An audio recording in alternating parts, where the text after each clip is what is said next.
Good morning all of you and welcome to our new class. और आज हमें जो टॉपिक पढ़ना है उसका नाम है magnetic field produced by current through a circular loop of a conducting wire. जैसे हमने लास्ट क्लास में ये देखा कि कैसे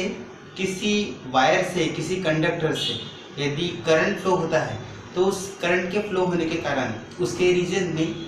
मैग्नेटिक फील्ड तैयार होती है। उन मैग्नेटिक फील्ड को मैग्नेटिक लाइन्स ऑफ फोर्सेस भी कहा जाता है। तो वो केस था जब किसी एक स्ट्रेट कंडक्टिंग वायर से जब करंट फ्लो होता है तो किस तरीके से मैग्नेटिक फील्ड तैयार होती है। लेकिन यह देखना भी काफ़ी इंटरेस्टिंग होगा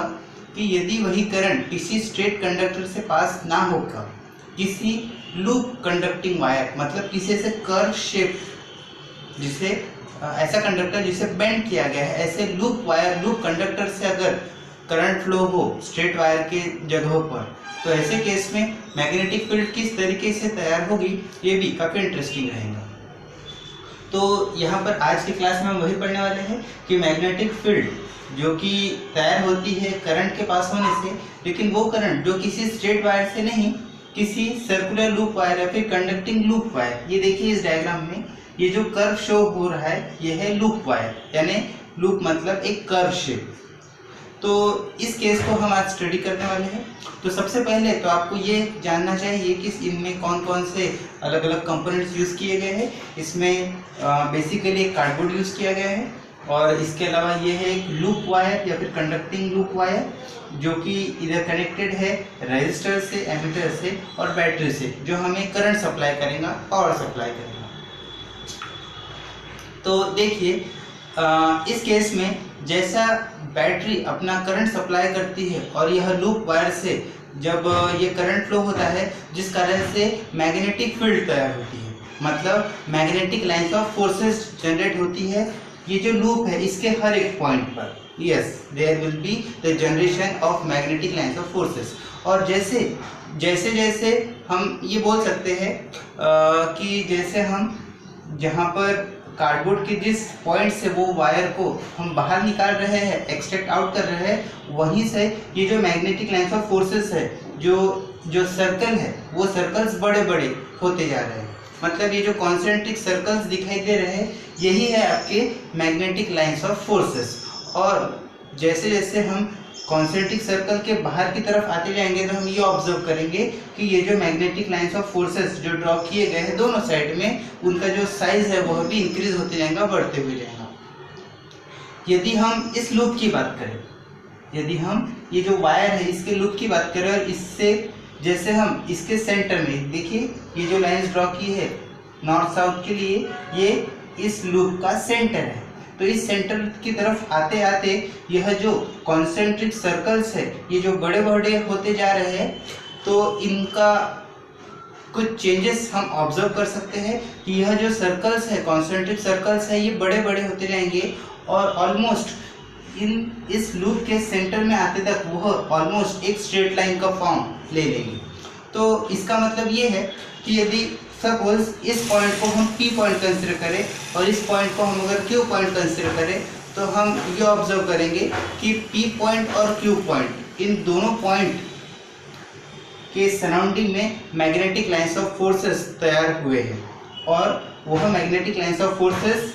लगभग इस लूप के सेंटर में आते तक वह कैसे हो गए हैं, वे लोग ऑलमोस्ट स्ट्रेट हो गए हैं। इसी तरीके से जब करंट इस सर्किट से पास होगा तो सर्किट से पास होते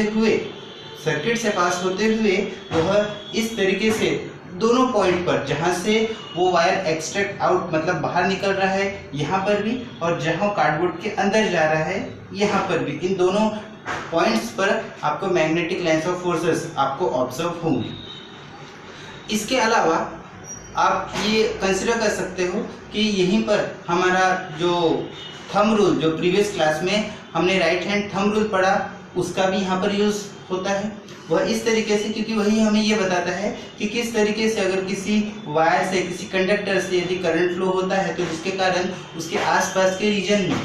मैग्नेटिक फील्ड तैयार होती है। मतलब current contributes the magnetic lines of forces या फिर मैग्नेटिक फील्ड। जो at the centre of loop, जो कि लूप के सेंटर में भी होता है। इसके अलावा ये जो लूप है, इसके हर पॉइंट पर जो करंट फ्लो हो रहा है उसके कारण मैग्नेटिक फील्ड तैयार होंगी, और वही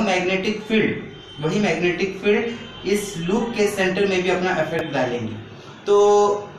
एट द सेंटर जितनी भी लाइंस ऑफ फोर्सेस है, चाहे इस साइड की कहा जाए या फिर इस साइड की हम कहें, तो वो दोनों साइड के लाइंस ऑफ फोर्सेस सेंटर यानी इस लूप के सेंटर में आते तक ऑलमोस्ट स्ट्रेट हो जाएंगी, जिस कारण से हम कह सकते हैं कि इस पॉइंट पर एट द सेंटर उन सभी लाइंस ऑफ फोर्सेस का डायरेक्शन ऑलमोस्ट सेम होता है, यहाँ कोई भी चेंज नहीं होता। यह केस हमने देखा सिर्फ एक लूप वायर का। देखिए एक सिंगल लूप वायर है या फिर कंडक्टिंग वायर।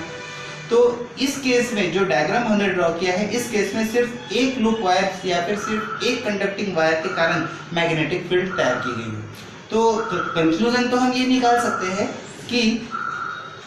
करंट